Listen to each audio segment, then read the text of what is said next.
ಪ್ರತಿಯೊಂದು ಕಚೇರಿಗಳಲ್ಲಿ ನಡೆಯಬೇಕಾಗ್ತದೆ.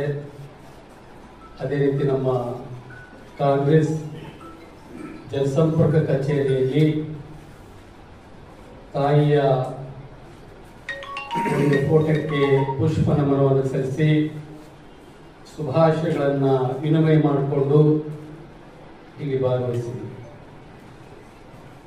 ಇದು ಕಾರ್ಯಕ್ರಮ ಉದ್ದೇಶ ಇದೆಯಾ, ಅಗತ್ಯತೆ ಇದೆಯಾ, ಯಾಕೆ ಮಾಡ್ತಾರೆ ಅನ್ನಂತ ಪ್ರಶ್ನೆ ಸಹಜವಾಗಿ ನಮಗೆ ಮೂಡ್ತದೆ. ಇವತ್ತೇನಾದರೂ ಜಗತ್ತಿನಲ್ಲಿ ಮಹಾ ನಾಯಕರು ಇವತ್ತು ಪ್ರತಿಭೆ ಅಂತಕ್ಕಂಥದ್ದು ಗುಡಿಸಲಲ್ಲಿ ಹುಟ್ಟಿ ಅರಮನೆಯಲ್ಲಿ ಅಂತ್ಯ ಆಗ್ತದೆ ಅಂತ ನಾವು ಕೇಳಿದ್ವಿ.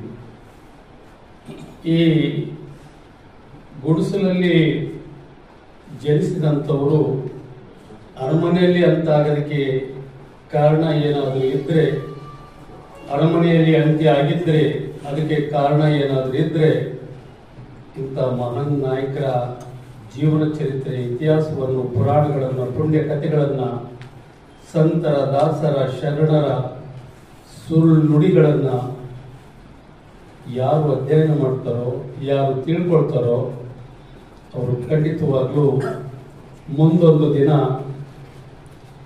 ಏನು ಬಡತನದಲ್ಲಿ ಹುಟ್ಟೋದು ತಪ್ಪಲ್ಲ, ಬಡವನಾಗಿ ಸಾಯೋದು ತಪ್ಪು ಅನ್ನುವಂಥದ್ದು. ಹಾಗಾಗಿ ಬಡತನದಲ್ಲಿ ಹುಟ್ಟಿದಂಥ ನಾನು ಇವತ್ತು ಯಾವ ಮಟ್ಟಕ್ಕೆ ಬೆಳೆದಿದ್ದೇನೆ, ಇದಕ್ಕೆ ಕಾರಣ ಬುದ್ಧ, ಬಸವ, ಗಾಂಧಿ, ಅಂಬೇಡ್ಕರ್ ಒಂದು ಸಾಲಿನಲ್ಲಿ ಬರ್ತಾರೆ.